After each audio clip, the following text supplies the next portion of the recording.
ယောဂီများအားလုံးတရားထိုင်မှာဖြစ်ပါတယ်မိမိတို့ရဲ့ခန္ဓာကိုယ်ဣရိယာပုဂ္ဂိုလ်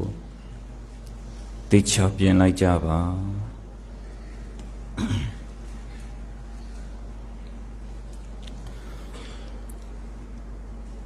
တန်ဃာတော်များနဲ့မြို့သားများကတင်မြင်ခွေထိုင်ပါမြို့သမီးယောဂီများလည်းတင်မြင်ခွေထိုင်လို့ကထိုင်နိုင်ပါတယ်ကြုံကြုံလေးထိုင်လို့ကထိုင်နိုင်ပါတယ်တင်မြင်ခွေထိုင်မဲ့ဣရိယာပုမှာဘယ်ဘက်ခြေထောက်ကိုအတွင်ကထားညာဘက်ခြေထောက်ကိုအပြင်ကထားဒါများစုထိုင်တာပြောတာဖြစ်ပါတယ်မိမိတို့အစဉ်ပြေသလိုထိုင်လိုက်ပါ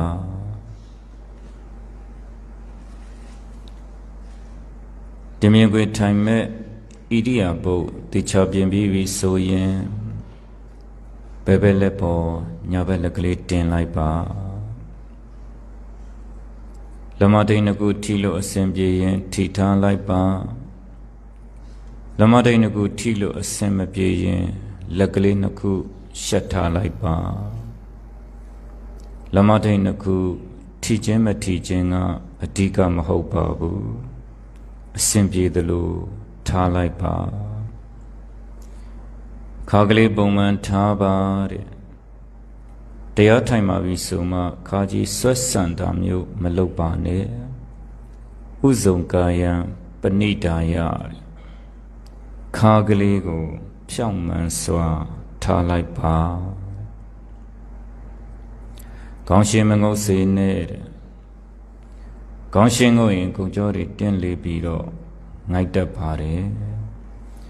ခေါင်းနောက်မလန်စေနဲ့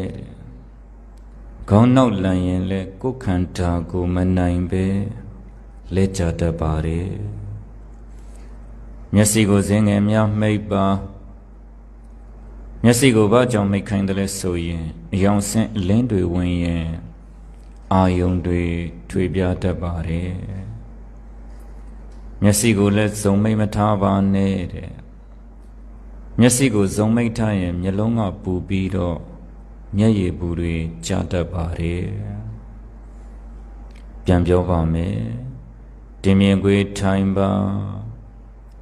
ဘယ်ဘက်လက်ပေါ်ညာဘက်လက်ကလေးတင်ပါခါကလေးပုံမှန်ထားပါခေါင်းရှင်မငုတ်စေနဲ့ခေါင်းနောက်မလန်းစေနဲ့မျက်စိကိုစင်းငယ်မြမိတ်ပါအရိညာကတောဝရုခမူလကတောဝတုံညာကာရကတောဝနိတိတတိပလင်္ကံအပုစိတဝဥဆုံကံယပဏိတာယပရိမုခံတတိဥပဋ္ဌပိတဝါ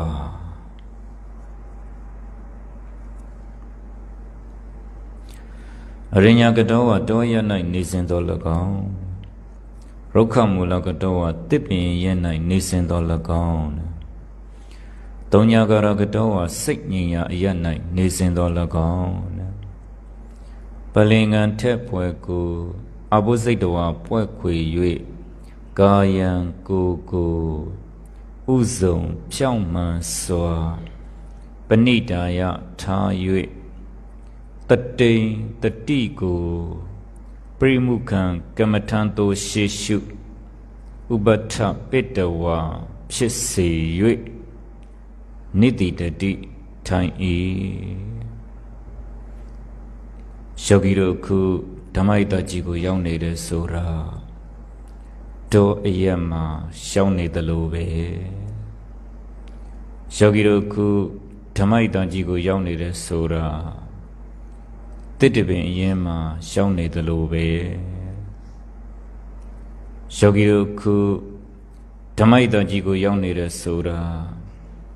စိတ်ငြိမ်ရာအယက်မှာရှောင်းနေသလိုပဲတောအယက်တစ်တပင်အရင်စိတ်ငြိမ်ရာတောအယက်တစ်တပင်အရင်စိတ်ငြိမ်ရာရက်မှာရောက်နေတဲ့အချိန်မိမိတို့ရဲ့ ခန္ဓာကိုယ်ဣရိယာပုဂ္ဂိုလ်စိတ်တိုင်းကြပြင်ပြီးပြီဆိုရင်နာတိဝကိုတတိကပ်ပါဝင်လေထွက်လေမြင်အောင်ကြည့်ပါအာယုန်တပါစိတ်မသွားစေနဲ့နာတိဝကိုတတိကပ်တဲ့စာလို့ပြောတော့တမ္မာတတိမကင်ဝင်လေထွက်လေမြင်အောင်ကြည့်တဲ့စာလို့ပြောတော့တမ္မာဝါယမမကင်အာယုန်တပါစိတ်မသွားစေနဲ့တဲ့စာလို့ပြောတော့တမ္မာတမာတိမကင်နာတိဝလေကလေးတို့ထိဝင်သွားတယ်နာတိဝလေကလေးတို့ထိထွက်သွားတယ်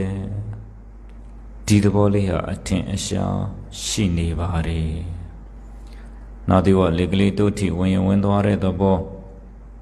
နာတိဝလေကလေးတို့ထိထွက်ရင်ထွက်သွားတဲ့သဘောဒီသဘောလေးဟာအထင်အရှားဖြစ်နေပါတယ်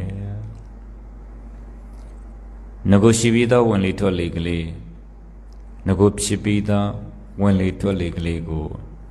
တတိနဲ့ရှုမှတ်ပေးရတာပါတတိထားဝရိယစိုက်အာယုန်တပါစိတ်မသွားစေနဲ့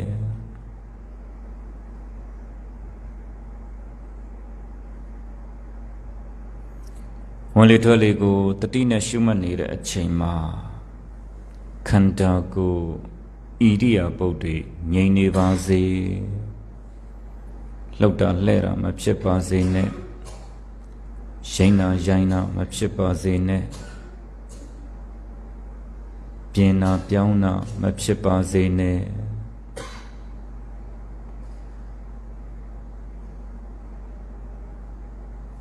တမာတိဆိုတာငြိမ်သက်မှုကိုလိုလားပါတယ်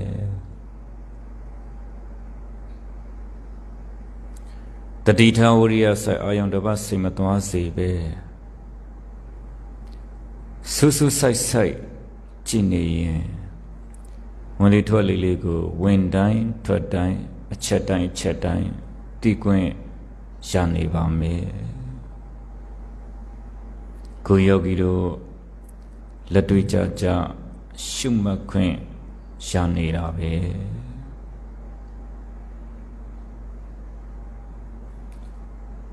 နာသိစောနာသူကနှခမ်းပြမှာရှိနေတဲ့ဖြစ်နေတဲ့ဝင်လေထွက်လေလေးကိုပဲဂယုဆိုင်စူဆိုင်ကြည့်ပေးလိုက်ပါဝင်လေဝင်တိုင်းသိပေးလိုက်ပါထွက်လေထွက်တိုင်းသိပေးလိုက်ပါဝင်လေဖြစ်တိုင်းသိပေးလိုက်ပါထွက်လေဖြစ်တိုင်းသိပေးလိုက်ပါ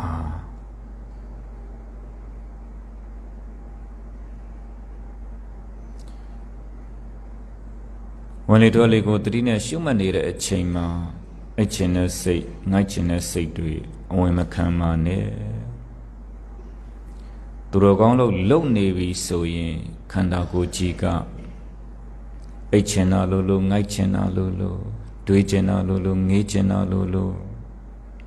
ဖြစ်တတ်ပါတယ်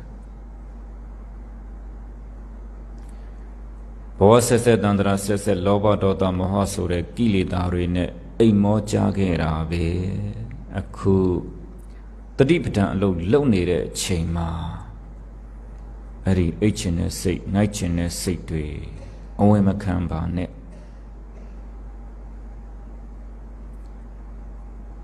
ထိနာမိတ်တနိဝရဏခန္ဓာကိုယ်ကြီးကိုဖြစ်သမျှ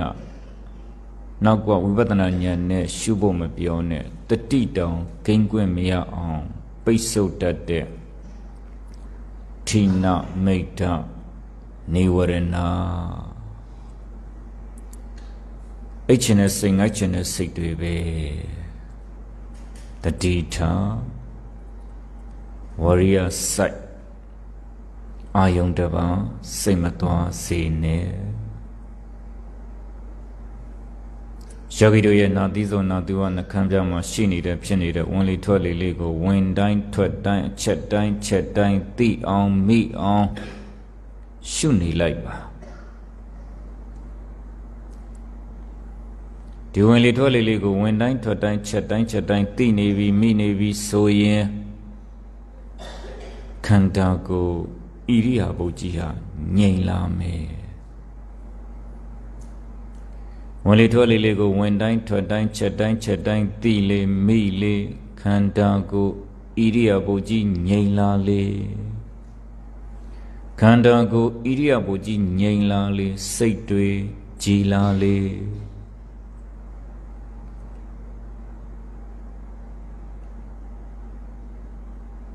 လူကျင်မှုလောဘတွေနဲ့စိတ်တွေဟာမဲညက်ခဲ့ကြရတယ်မကျင်တဲ့ဒေါသတွေနဲ့စိတ်တွေဟာမဲညက်ခဲ့ကြရတယ်အတွေ့အဆွေမောဟတွေနဲ့စိတ်တွေဟာမဲညက်ခဲ့ကြရတယ်ငါဆွဲအတ္တတွေနဲ့စိတ်တွေဟာမဲညက်ခဲ့ကြရတယ်ယောဂီတို့ရဲ့စိတ်ဆိုတာဇလုံးနဲ့ပြောရင်ကိလေသာတွေနဲ့မဲညစ်ခဲ့ကြရတယ်နေတိုင်းမိုးလင်းရမိုးချုပ်ယောဂီတွေရဲ့စိတ်တန်တန်ဟာမဲညစ်နေကြတာများပါတယ်တတိပဋ္ဌာန်အလုပ်ကိုမလုပ်နိုင်သေး၍ခန္ဓာကိုယ်ကြီးလည်းပင်ပန်းပြီးစိတ်တွေလည်းညှဉ်းနှွမ်းကြရတယ်တတိပဋ္ဌာန်အလုံးမလုံနိုင်လေခန္ဓာကိုယ်ကြီးပင်ပန်းပြီးစိတ်တွေညှဉ်းနှွမ်းလေယောဂီတို့လက်တွေ့လည်းဖြစ်နေကြတာပဲခန္ဓာကိုယ်ကြီးကပင်ပန်းလိုက်တာစိတ်တွေလည်းဒီငြိမ်မှုမရှိပါလားညှဉ်းနှွမ်းနေကြတော့မြတ်ဗုဒ္ဓရဲ့သာသနာနဲ့တွေ့တော့တတိပဋ္ဌာန်လုံးမှာမရှိမှတ်နိုင်သေးရင်မြတ်ဗုဒ္ဓရဲ့သာသနာနဲ့တွေ့တော့ဝိပဿနာအလုံးမှာအမထုတ်နိုင်သေးရင်ခန္ဓာကိုယ်ကြီးပင်ပန်းပြီးစိတ်တွေညှဉ်းနှွမ်းနေအောင်မှာပဲ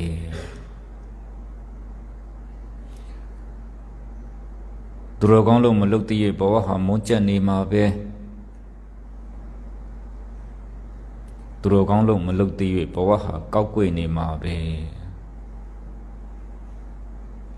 သူတော်ကောင်းလို့မလုပ်သေး၍ခန္ဓာကိုယ်ကြီးလည်းပင်ပန်းနေမှာပဲသူတော်ကောင်းလို့မလုပ်သေး၍စိတ်တွေလည်းညှဉ်းနှွမ်းနေမှာပဲ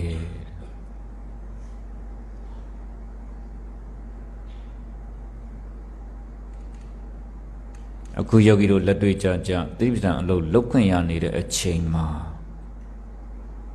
အားစိုက်ပြီးတော့အားထုတ်ကြပါ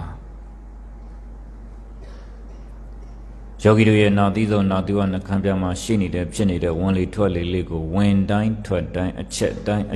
င်းမလွတ်တမ်းမိအောင်ရှုပေးလိုက်ပါဝင်လေထွက်လေလေးကိုဝင်တိုင်းထွက်တိုင်းချက်တိုင်းရှုမှတ်နိုင်ပြီဆိုရင်ယောဂီတို့ရဲ့ခန္ဓာကိုယ်ကြီးဟာခုံပေါ်မှာတင်ထားတဲ့ကောပတ်ရုပ်လေးလိုပဲငြိမ်သွားတာစိတ်တွေလည်းတီးပြီးတော့ကြည်လာတာခန္ဓာကိုယ်ပင်ပန်းမှုတွေလည်းလျော့ကျစေတယ်စိတ်ညစ်နွမ်းမှုတွေလည်းသက်သာစေတယ်တတိပဋ္ဌာန်အလုပ်ရှုမှတ်ရင်ရှုမှတ်နိုင်သလောက်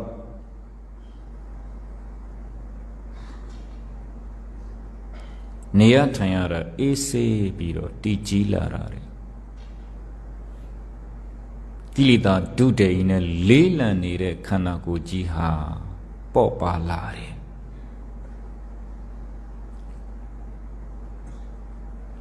တတိပဋ္ဌာန်လုပ်ကိုဆွဲမြဲစွာလုပ်လေးလံထိုင်မိုက်နေတဲ့ခန္ဓာကိုယ်ကြီးပေါ့ပါလာလေခန္ဓာကိုယ်ကြီးပေါ့ပါလာတော့တတ်တွက်လည်းဖြစ်လာတယ်တတိတွေအကောင်းလာတာကို တတိတွေအားကောင်းလာတော့သွားလဲတတိလေးနဲ့စားလဲတတိလေးနဲ့စကားပြောလဲတတိလေးနဲ့အလုတ်လုတ်လဲတတိလေးနဲ့တတိတွေထားတတ်လာတယ်တတိတွေအားကောင်းလာတယ်တော်ပြီဆိုရင်လေကြော့တဲ့သဘောလေးလှမ်းတဲ့သဘောလေးချတဲ့သဘောလေး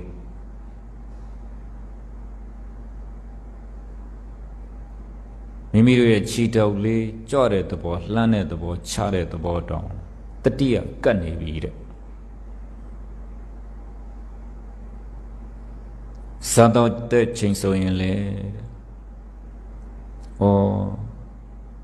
စွမ်းအာဟာရလေးတွေဓမင်းအာဟာရလေးတွေမုန့်အာဟာရလေးတွေစားနေတဲ့ချိန်ဆိုရင်လေစားကျင်တဲ့သဘောလေးစားလိုက်တဲ့သဘောလေးပါဇက်ထဲအစာအာဟာရထည့်လိုက်တဲ့သဘောလေး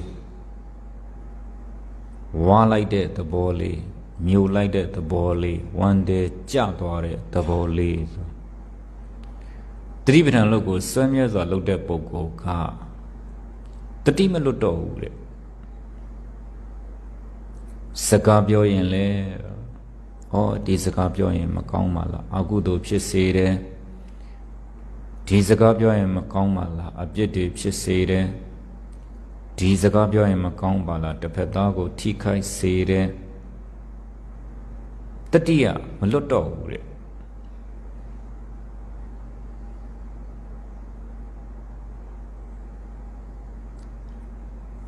တတိပဋ္ဌာန်လုပ်ကိုစွဲမြဲစွာလုပ်တဲ့ပုဂ္ဂိုလ်ကတော့လည်းတတိလေးထားတတ်လာတယ်စားတော့လည်းတတိလေးထားတတ်လာတယ်စကားပြောလည်းတတိလေးထားတတ်လာတယ်အိတ်ဆက်တော့မယ်ဆိုရင်တောင်မှအိတ်ချင်တဲ့သဘောလေးအိတ်ချင်လာပြီးအိတ်တော့မယ်အိတ်လိုက်ပြီးတတိယမလွတ်တော့ဘူးတဲ့ထိုင်တော့မယ်ဆိုရင်လည်းထိုင်နေတဲ့သဘောလေးထိုင်တော့မယ်ထိုင်လိုက်ပြီးတတိကမလွတ်တော့ဘူးတဲ့မတက်လေးရက်ချင်ရင်တောင်မှရက်ချင်တဲ့သဘောလေးရက်တော့မယ်ရက်လိုက်ပြီးတတိမလွတ်တော့ဘူးတဲ့တော်ရမယ်ဆိုရင်လည်းသွားကျင်တဲ့သဘောလေးသွားတော့မယ်သွားနေပြီလျောင်းထိုင်ရက်သွားဣရိယာပုတ်၄ပါးလုံးမှာတတိကတ်နိုင်သွားတယ်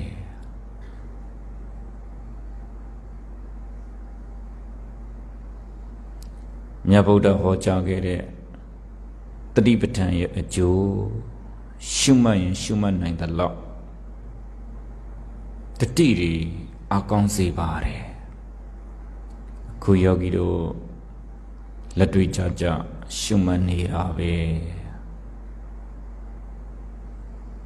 နောက်သီးဆုံးနောက်သီးဝနှခမ်းပြမှာရှိနေတဲ့ဖြစ်နေတဲ့ဝင်လေထွက်လေလေးကိုဝင်တိုင်းထွက်တိုင်းချက်တိုင်းချက်တိုင်း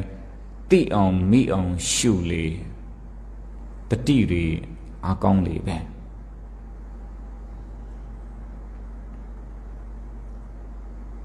ဒီဝင်လေထွက်လေလေးကိုဝင်တိုင်းထွက်တိုင်းချက်တိုင်းချက်တိုင်းသိနေပြီမိနေပြီဆိုရင်တခြားအာယုံတွေလာကုန်မလာတော့ဘူးတဲ့တတိပဋ္ဌာန်အာယုံပဲရှိတော့တယ်တဲ့တတိထားပြီးတော့ရှုမှတ်လိုက်စမ်းပါဒီဝင်လေထွက်လေလေးကိုတတိကပ်ပြီးရှုမှတ်နေရင်ထိုင်နေရတာကိုငြိမ့်နေတာပဲအိတ်ချင်တဲ့စိတ်ငိုက်ချင်တဲ့စိတ်တွေလည်းမလာတော့ဘူးအတွေ့အဆွေအငေးတွေလည်းမလာတော့ဘူးခန္ဓာကိုယ်ဣရိယာပုတ်ကတည်တည်ငြိမ်ငြိမ်လေးပဲတဲ့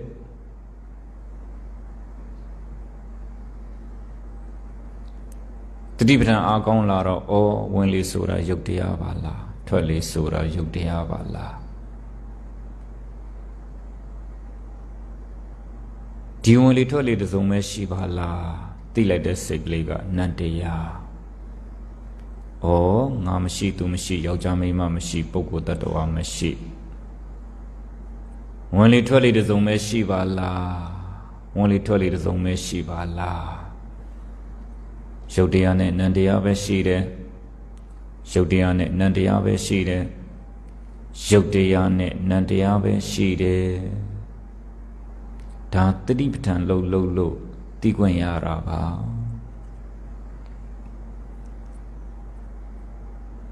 တတန်တရားလုံးကယူလာတဲ့အယူและအစွဲကြီးဟာတတိပဋ္ဌာန်လုံးမှပြုတ်နိုင်တာတဲ့ယောဂီတို့တွေကငါရှိတယ်သူရှိတယ်ယောက်ျားရှိတယ်မိန်းမရှိတယ်ပုဂ္ဂိုလ်ရှိတယ်တတ္တဝါရှိတယ်အယူและအစွဲကြီးနဲ့နေထိုင်နေကြတာယုံနံပြောင်းနေတာလေတတိပဋ္ဌာန်လုံးမှမလို့ရင်ယုံနံပဲသိမလဲအကြောင်းကျိုးပဲကွဲမလဲပညာပရမတ်ပဲကွဲမလဲ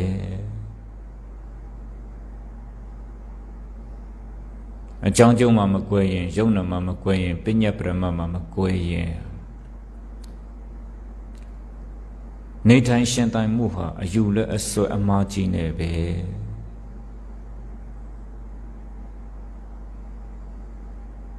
တတိပဋ္ဌာန်လုံးမှမလို့ရင်ယုံနာမကွဲဘူးယုံနာမှမကွဲရင်တောကဖြစ်เสียနဲ့ကြုံလဲစိုးရိမ်မှုတွေနဲ့စိုးနေမှာပဲငိုကြွေးမှုတွေနဲ့ကြုံရင်လဲစိတ်တွေကြေကွဲပင်ပန်းမှာပဲ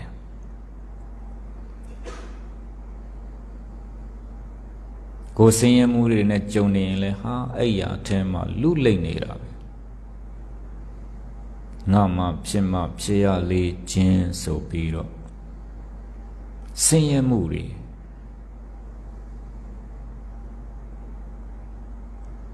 အလိုမကျရင်စိတ်ဆင်းရဲမှုတွေကလာအောင်မယ်ဟိုကိစ္စအလိုမကျဒီကိစ္စအလိုမကျဟိုလူအလိုမကျဒီလူအလိုမကျစိတ်တွေကပူလောင်တယ်ဆာလို့တော့လို့အစင်မပြေအေးတွေကပြက်အတွေးတွေကများတတိပဋ္ဌာန်လုံးမှမလို့ရင်ယုံနာမကွယ်ဘူးတဲ့အရှိတရားကိုမမြင်နိုင်ဘူးတဲ့အရှိတရားကိုမမြင်နိုင်ရင်မရှိတဲ့တရားတွေကဖုံးအုပ်ပြီးတော့တောကစိုးရိမ်မှုတွေလည်းကြုံမယ်ပရိဒီဝငိုကြွေးမှုတွေလည်းကြုံမယ်ဒုက္ခကိုယ်ဆင်းရဲမှုတွေလည်းကြုံမယ်ဒေါမနတစိတ်ဆင်းရဲမှုတွေလည်းကြုံမယ်ဥပါယတပြင်းစွာပူလောင်မှုတွေလည်းကြုံမယ်ခုယောဂီတို့တွေအများစုဟာတတိပဋ္ဌာန်လို့ကိုဆွဲမြဲဒီဇိုင်းမလုံနိုင်တော့ရှုံးနာမကွယ်ဘူးတဲ့ငါမရှိပါလားသူမရှိပါလားဆိုတဲ့အရှိယုံနာကိုမမြင်နိုင်ဘူးတဲ့ယောက်ျားမရှိပါလားမိန်းမမရှိပါလားဆိုပြီးအရှိယုံနာကိုမမြင်ဘူးတဲ့ပုဂ္ဂိုလ်မရှိပါလားတတ္တဝါမရှိပါလားဆိုပြီးအရှိယုံနာကိုမမြင်ဘူးတဲ့အရှိယုံနာမမြင်တော့အစွဲနဲ့သွားတာပေါ့အစွဲနဲ့သွားတော့ပင်ပန်းဆင်းရဲတာပေါ့ယူကျိုးမရဖြစ်တာပေါ့အပူလုံးတွေကြွားတာပေါ့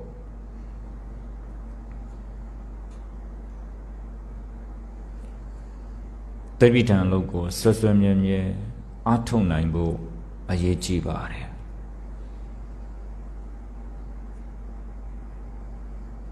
ခုယောဂီတို့လက်တွေ့ရှုမှတ်ခွင့်ရနေပြီလေတတိထားကြည့်ပေးလိုက်စမ်းပါဂယုဆိုင်ကြည့်ပေးလိုက်စမ်းပါစူးဆိုင်ကြည့်ပေးလိုက်စမ်းပါ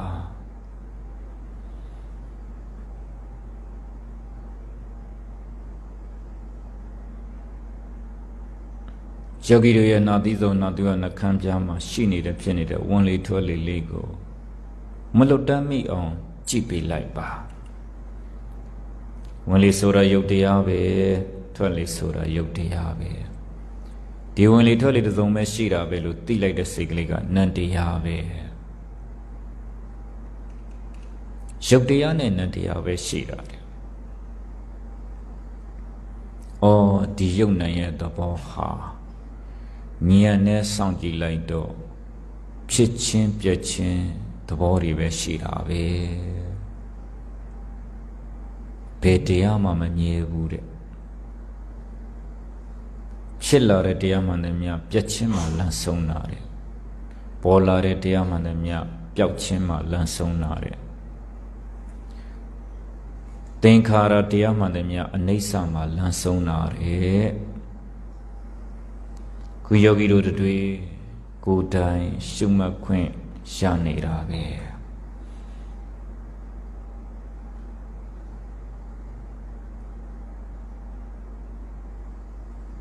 ငါမရှိသူမရှိတဲ့ယုံနာခန္ဓာယောက်ျားမရှိမိန်းမမရှိတဲ့ယုံနာခန္ဓာပုဂ္ဂိုလ်တ attva မရှိတဲ့ယုံနာခန္ဓာယုံနာခန္ဓာလို့သိလိုက်တော့အတ္တအစွဲပြုတ်တာပေါ့။အော်အတ္တဆိုတာအစကတည်းကမှမရှိတာလေ။ယောဂီတို့ကစွဲကပ်ယူထားလို့အဲ့ဒီအတ္တအစွဲကြောင့်ဒုက္ခရောက်နေတာပဲ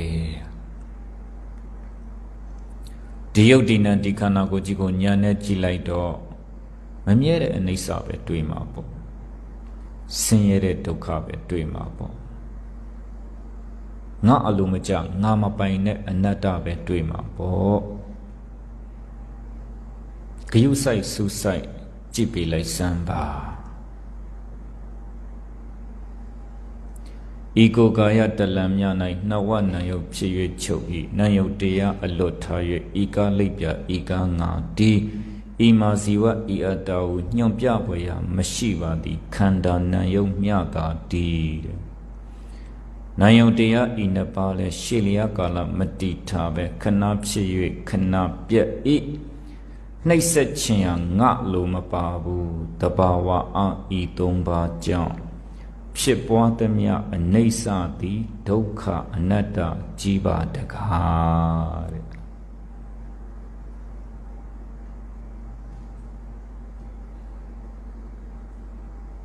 တလမြရှိတဲ့ဤကိုခန္ဓာကြီးကိုအကျဉ်းချုပ်ကြည့်လိုက်တော့ရုပ်တရားနဲ့နံတရားပဲရှိတာတဲ့ဒါကိုပြောပါတယ်ဤကိုကာယတလမြ၌နှဝနံယုတ်ဖြစ်၍ချုပ်၏တလံမြရှိတဲ့ဒီနံယုံနှစ်ပါးဟာညာနဲ့ကြိုက်တဲ့ချိန်စောင့်ကြည့်လိုက်စမ်းမှာဖြစ်ပြီးပြည့်နေတာပဲနံယုတ်တရားအလွတ်ထား၍ဤကားလိပ်ပြဤကားငါတီးဤမာဇီဝဤအတ္တကိုညွန်ပြပွယ်ရာမရှိပါသည်ခန္ဓာနံယုတ်ညတာသည်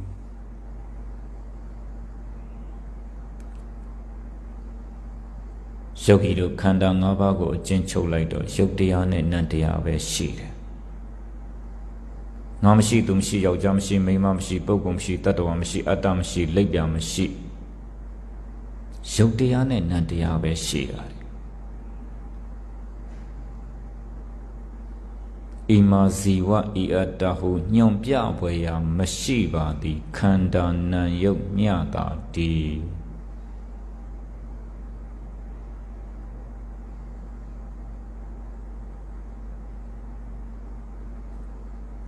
ဒီနံယုတ်နှစ်ပါးဟာကြာရှည်စွာမတည်တတ်နိုင်ဘူးတဲ့မမြဲတဲ့သဘောကြီးပဲဆင်းရဲတဲ့သဘောကြီးပဲငါမပိုင်တဲ့သဘောကြီးပဲတဲ့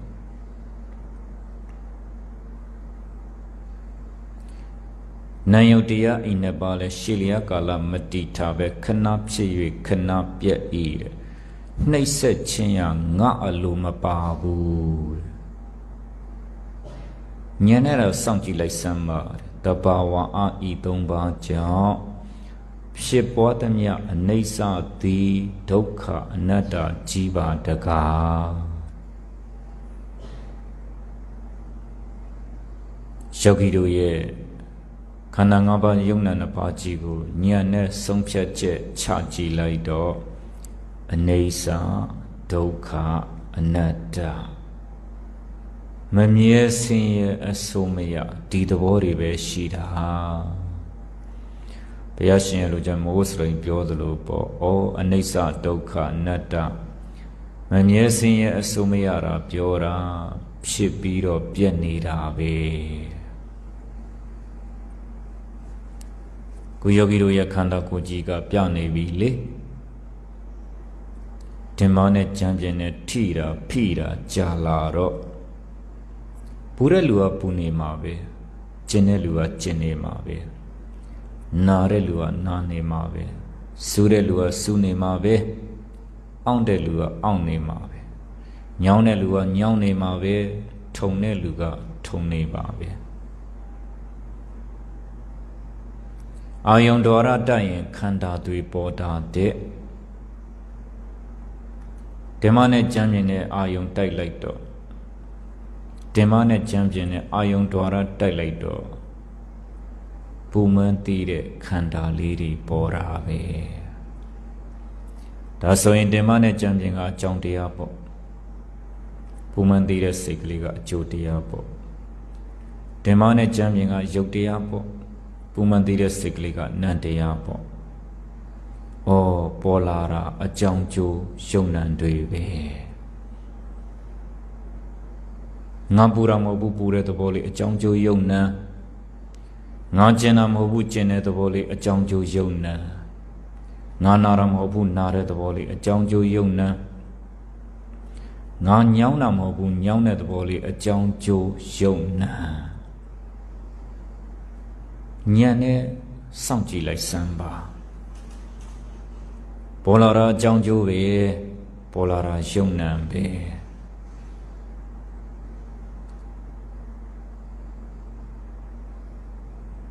ဘယ်တရားပဲပေါ်လာပေါ်ပြီးရင်ပြောင်းမှာပဲဘယ်တရားပဲဖြစ်လာဖြစ်ပြီးရင်ပြတ်မှာပဲဘယ်တရားပဲမွေးလာမွေးပြီးရင်သေမှာပဲဉာဏ်နဲ့တော့စောင့်ကြည့်လိုက်စမ်းပါခုယောဂီတို့ရဲ့ခန္ဓာကိုယ်ကြီးကအရှုခံတရားတွေပြနေပါပြီဓမ္မနဲ့ကြံပြင်းနဲ့ထိတာကြာတော့ဓမ္မနဲ့ကြံပြင်းနဲ့ဖိတာကြာတော့တချို့ဆိုတော်တော်ပူနေပြီရှိန်နဲ့တချို့ဆိုတော်တော်ဖြစ်နေပြီတစစ်နဲ့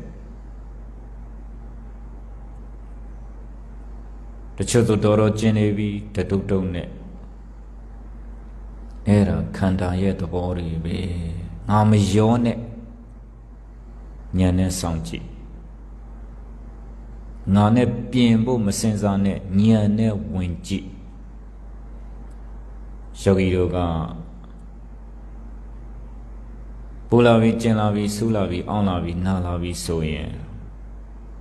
ခန္ဓာကပြတဲ့အရှုခံလေးနောက်ကအရှုဉာဏ်နဲ့စောင့်ကြည့်ပေါ့ပေါ်ပြီးရင်ပြောင်းမှာပဲဖြစ်ပြီးရင်ပြတ်မှာပဲမွေးပြီးရင်သေမှာပဲလှုပ်ရောက်နဲ့ပြင်ဖို့မစင်စားပါနဲ့ဝိပဿနာအလုံးလုပ်တယ်ဆိုတာခန္ဓာကိုယ်ကြီးကိုသူစိမ့်ပြင်ပြစ်ချထားရတာဒီခန္ဓာဒီငါနဲ့မဆိုင်ဉာဏ်နဲ့သာဆိုင်ဝိပဿနာအလုံးဆိုတာဉာဏ်အလုံးလောကမှာဘဝပြည့်စုံဖို့တာယသမီးစီးပွားရေးတွေရှာနေတယ်ဆိုတာငါအလုံးတရားအားထုတ်တဲ့ဝိပဿနာအလုပ်ကဉာဏ်အလုပ်အခုယောဂီတို့ကြိုးစားအားထုတ်နေတာဉာဏ်အလုပ်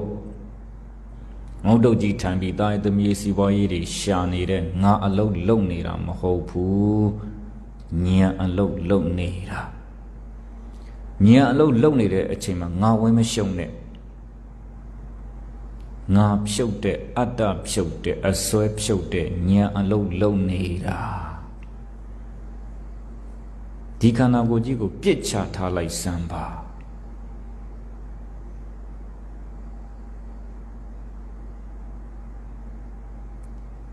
ခန္ဓာနဲ့ဉာဏ်နဲ့တရားအားထုတ်တဲ့အလုပ်လုပ်နေတဲ့အချိန်မှာငါဝင်မရှုံနဲ့ငါဆိုတာအစကတည်းကရှိမှမရှိတာငါဆိုတာအစကတည်းကပါမှမပါတာ မရှိတဲ့ငါကိုငါမလုပ်ပါနဲ့ငါမပါတာကိုငါမခေါ်ပါနဲ့ဝိပဿနာလို့ကြိုးစားအထောက်နေတာခန္ဓာပြသမျှအသာစောင့်ကြည့်လိုက်ပါကိုယောဂီတို့ရဲ့ခန္ဓာကိုယ်ကြီးကပြနေပြီနားတဲ့သဘောကျင်တဲ့သဘောပူတဲ့သဘောစူးတဲ့သဘောအောင့်တဲ့သဘောပြမစေလေဒါရီကြည့်ကျင်လို့ဝိပဿနာလုပ်ကိုလုပ်နေတာနာပတိကျင်ပတိပူပတိစူးပတိအောင့်ပစေအဲ့ဒါခန္ဓာရဲ့သဘောတွေပဲညာနဲ့စောင့်ကြည့်လိုက်စမ်းပါပူရာဘလို့လဲဘလို့ပူရာလဲပူတဲ့သဘောကဘယ်လိုလဲအော်စောစောပူရာလေးနဲ့အခုပူရာလေးမတူပါလားဒါဆိုရင်စောစောပူရာလေးကပြက်သွားပြီနောက်ပူရာလေးအစားထိုးတယ်အော်ခြေပြတော်တော်ကျင့်လာပြီတရှိန်ရှိန်နဲ့ကြည့်လိုက်စမ်းပါညာနဲ့ဘလောက်ကျင့်နိုင်မလဲအော်စောစောကတအားကျင့်တာခြေပြကြီးပျောက်သွားတော့မလို့ပဲအခုတရှိန်ရှိန်နဲ့ယော့သွားပြီ။ဩစောစောကတအားကျင်တဲ့သဘောမရှိတော့ဘူးပြက်သွား။နောက်ယော့သွားတဲ့သဘောလေးအစာထိုးပြီ။ပူတဲ့သဘောလေးဘယ်လိုဖြစ်လာအပြက်မှလန်းဆုံးတာပဲ။ကျင်တဲ့သဘောတွေဘယ်လိုဖြစ်လာအပြက်မှလန်းဆုံးတာပဲ။နာတဲ့သဘောတွေဘယ်လိုဖြစ်လာအပြက်မှလန်းဆုံးတာပဲ။ညောင်းတဲ့သဘောတွေဘယ်လိုဖြစ်လာအပြက်မှာလမ်းဆုံးတာပဲယောဂီတို့ရဲ့ခန္ဓာကိုယ်ကြီးကဖြစ်လိုက်ပြက်လိုက်အစာထိုးလိုက်နဲ့ဒီတိုင်းသွားနေတာလေညာနဲ့ကြည့်ပေးလိုက်ညာနဲ့ကြည့်ပေးလိုက်ညာနဲ့ကြည့်ပေးလိုက်ခုယောဂီတို့ရဲ့ခန္ဓာကိုယ်ကြီးကဖြစ်ပြနေပြီကြည့်လိုက်စမ်းပါညာနဲ့ဝိပဿနာသာသနာတမင်ယဝဟောတိတဲ့ဝိပဿနာဉာဏ်သည်သာသနာတမိန်ယေဝသာသနာတွင်၌သာလျင်ဟောတိဖြစ်၏သာသနာတွင်မှဝိပဿနာအလုပ်အားထုတ်ခွင့်ရတာသာသနာတွင်မှဝိပဿနာအလုပ်အားထုတ်ခွင့်ရတာတဲ့ရရှိတဲ့အခွင့်အရေးကိုအကောင်းဆုံးအသုံးချလိုက်စမ်းပါခန္ဓာကိုယ်မှာပေါ်လာသမျှအရှုခံနာတာလည်းအရှုခံပဲကျင်တာလည်းအရှုခံပူတာလည်းစုခံပဲညောင်းနေတာလည်းအရှုခံပဲညာနဲ့တော့စောင့်ကြည့်လိုက်ပါဒီခံပြီးတော့ကြည့်စိတ်ရှိရှိနဲ့ကြည့်ဇွဲတန်တန်နဲ့ကြည့်ညံဦးစီးပြီးကြည့်ဘုရားရှင်လိုချင်မိုးဆိုရတတိတောင်ပေးခဲ့တာပဲအသေးမဦးခင်ဉာဏ်ဦးအောင်ဝိပဿနာတရားကိုအားထုတ်ပါတော့မည်ခန္ဓာကိုယ်ကြီးကအသေးမဦးခင်ဝိပဿနာအလုပ်ကိုဉာဏ်ဦးပြီးအားထုတ်ရတာ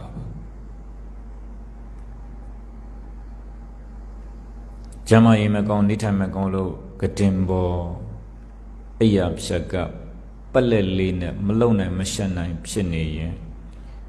အဲ့ဒီချိန်မှာဝိပဿနာတရားတွေအားထုတ်ခြင်းလိုက်တာငကောအောင်မှအခြေခံမရှိရင်ပိုးဆိုးအောင်မဲ့ဘလို့ရှုမှတ်ရမှတောင်သိမှာမဟုတ်ကြိုတင်ပြင်ဆင်မှုမရှိရင်အလျှော်ဒေဂာနိရောက်ရင်သိလာပါလိမ့်မယ်ဝိပဿနာတရားအာမထုတ်ဖူးတဲ့ပုဂ္ဂိုလ်ခန္ဓာမှာပေါ်လာတဲ့မြအရှုခံကိုအရှုဉာဏ်နဲ့မကြည့်ခဲ့ဘူးတဲ့ပုဂ္ဂိုလ်ဆိုရင်ဂရင်ပေါ်မှာပက်လက်ကလေးဖြစ်နေတဲ့အချိန်ဆိုရင်အော်ပြီးကြော်ရပူလိုက်တာခါရအောင့်လိုက်တာတကိုယ်လုံးလည်းကြိုက်ခဲနေတာပဲခန္ဓာကပေါ်တဲ့အရှုခံကိုဉာဏ်နဲ့မကြည့်တတ်ဘူးတဲ့တရားစခန်းများဝင်ပြီးအာမထုတ်ဖို့ရင်အခြေခံဝိပဿနာရှုမှတ်နည်းများမသိခဲ့ရင်နောက်ဆုံးအချိန်မှာတော်တော်ကြောက်စရာကောင်းတယ်လို့ပြောတယ် အော်ဟစ်ငိုညည်းရော်ရမ်းမျော်မှန်းငါမကယ်နိုင်တော့ဘူးလားငါခန္ဓာကိုယ်ကြီးကထုံကျင်းကြိုက်ခဲဝေဒနာတွေဖောက်ပြန်မှုတွေနဲ့နှိပ်စက်နေပြီဝိပဿနာတရားများအာမထုတ်ဖူးခဲ့ရင်မျက်ရည်တွေကကြက်အော်ခြင်းတလို့အော်ငိုခြင်းတလို့ငို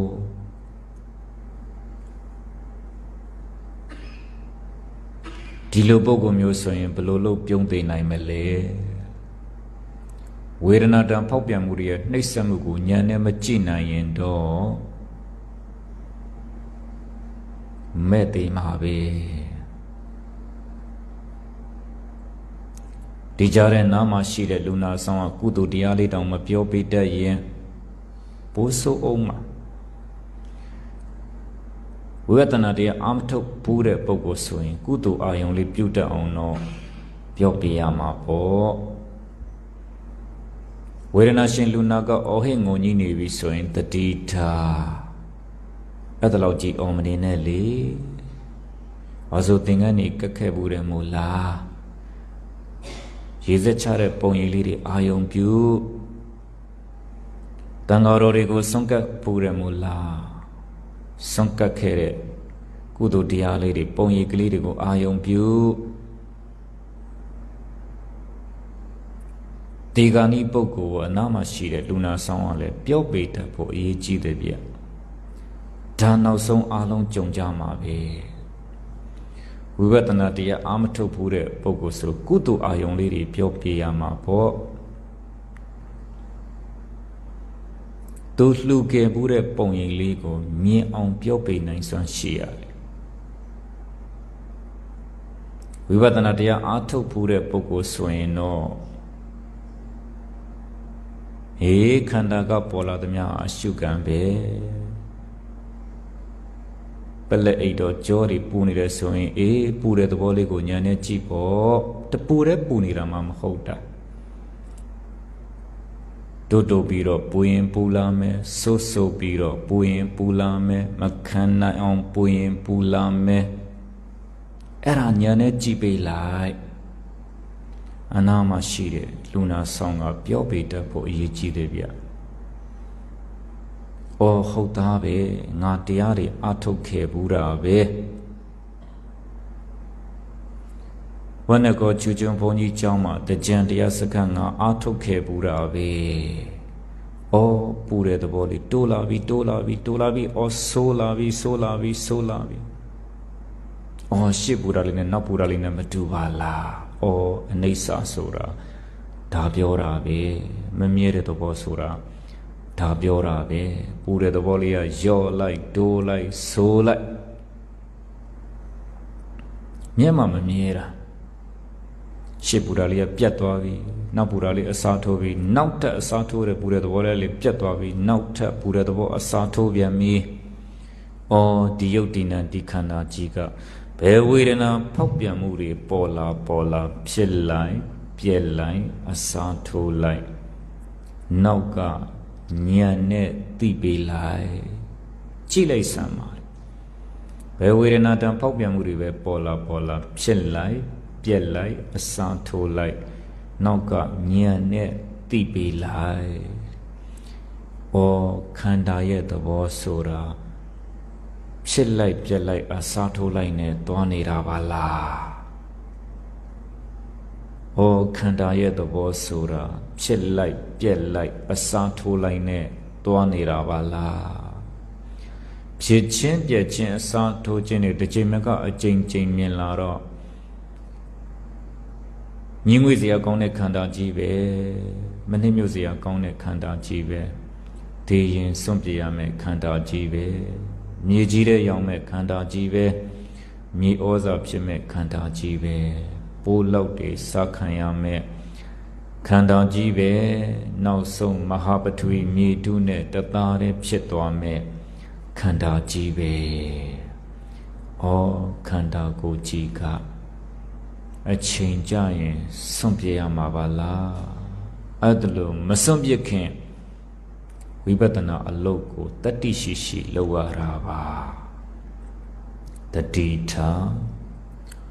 ဝရိယစိုက်ပညာနဲ့စောင့်ကြည့်ပါတတိထားဝရိယစိုက်ပညာနဲ့စောင့်ကြည့်ပါခန္ဓာဖြစ်ပြီးပြည့်လို့ဒုက္ခသစ္စာစောင့်ကြည့်တဲ့ဉာဏ်ကမဂ္ဂသစ္စာလူကျင်တဲ့တဏှာဆွဲလန်းတဲ့ဥပါဒဏ်နောင်ရအကြောင်းအာထုံးမဲ့ကံတွေတည်သွားတာကသမုဒိယသစ္စာဇာတိအပြီးချုပ်ငြိမ်းသွားတာကနိရောဓသစ္စာအဲ့ဒါလိုသစ္စာ၄ချက်စိုက်အောင်သစ္စာ၄ချက်ကြိုက်အောင်ဉာဏ်ဥစီပြီးတော့ကြည်ပါယောဂီများအလုံးတတိထားပါတတိမလွတ်ပါစေနဲ့ချိန်နဲ့ငယ်တွင်းမှာတရားချပါမယ်တရားချတဲ့အခါမှာတရားချခြင်းတဲ့စိတ်ကလေးကနန္တရားတရားချဖို့ပြင်လိုက်မှာကယုတ်တရားယုတ်တရားကလည်းဖြစ်ပြီးတော့ပြည့်နန္တရားကလည်းဖြစ်ပြီးတော့ပြည့်ယုတ်နံတစုံဟာဖြစ်ပြီးတော့ပြည့်နေပါလားလို့ဉာဏ်တစ်ခုနဲ့ဆင်ခြင်ပြီးယောဂီများအားလုံးချိန်စေပြီးမို့တရားချလို့ရပါပြီတရားချတဲ့အခါမှာခန္ဓာကိုဣရိယာပုဂ္ဂိုလ်ဖြည်းဖြည်းလေးဖြုတ်ပါဖြည်းဖြည်းလေးလှုပ်ပါတရားဆိုတာနုညံ့နဲ့တိမ်မွေ့တယ်ယောဂီများအားလုံးချိန်စေပြီးမို့တရားချလို့ရပါပြီ